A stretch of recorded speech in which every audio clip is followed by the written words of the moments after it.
Hi, my name is Debbie Happy Cohen, and I'm the founder of Joy Based Living, where we're helping people become better leaders.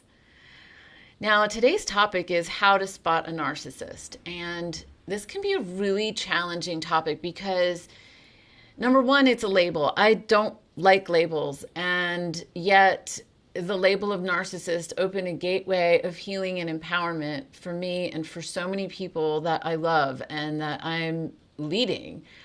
And they've actually asked me to keep talking about it. And these are people who they care about humanity, they care about spirituality, they care about being non-judgmental, but they've also learned to care about being discerning. And so if you know that somebody's going to behave in a certain way that doesn't have your best interest in mind, and you're going to be hurt each time you interact with that person, that's not judgment, that's discernment. If you know it's raining outside, you might want to get a raincoat. If you know that I'm holding four fingers up, that's a label, if you call it number four. And so, if you know somebody is diabetic, I'll just give this last, you might offer them different food if you're kind, to give them options. So I think the challenge people have with the label of narcissist is anybody can be narcissistic. I think there's a healthy range of narcissism that we need. Otherwise, we don't have our own identity in this world that just has so many people in it. It's so easy to get lost. But the danger of not recognizing a narcissist can actually kill your dreams and it can kill your joy. And that's why it's so important. So the number one way to spot a narcissist is to have preferences. And when you make those preferences known to a person, do they acknowledge what you just said? Or do they blow it off? Do they pretend like they didn't hear it? Do they deflect? Do they distract? Do they minimize? When you're done interacting with them after having stated a preference, how do you feel? Do you feel like you're walking on eggshells? Now, this requires a lot of a person because a lot of people who are snookered by narcissists are people who are really giving, really kind, really nice, really caring, to the point of a fault. So having your own preferences and recognizing who is going to support you in those preferences, in how you want to feel, in what you want to create in the world, in what you need in order to thrive. Now, if you don't have a list of preferences or a list of here's what I need to thrive, it's going to be really hard to spot a narcissist because you're just going to be a really good, kind, giving, loving person. And you're not going to have anything to bump their behavior against. I hope that makes sense.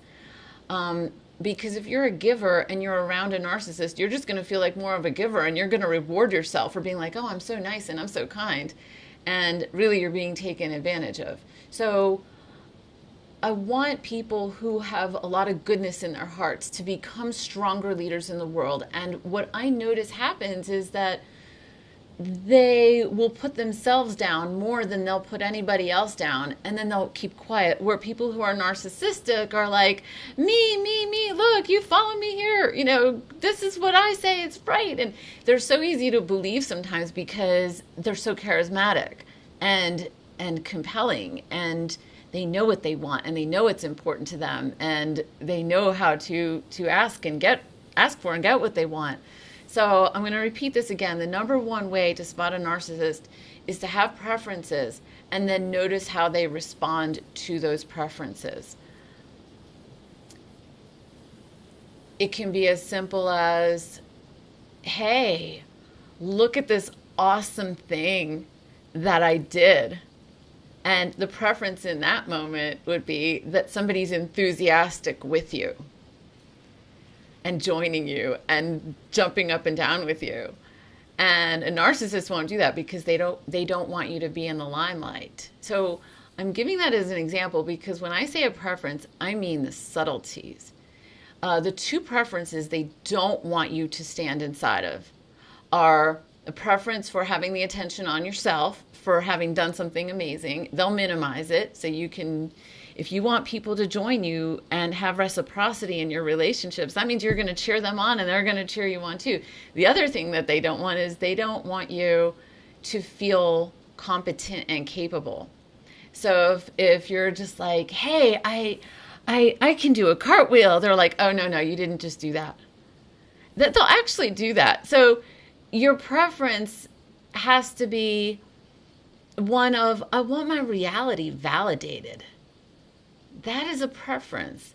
So if I were to give you a homework assignment for this, it would be write down a list of what you need in order to thrive and share it with people who you know are in your corner and who will support you in that.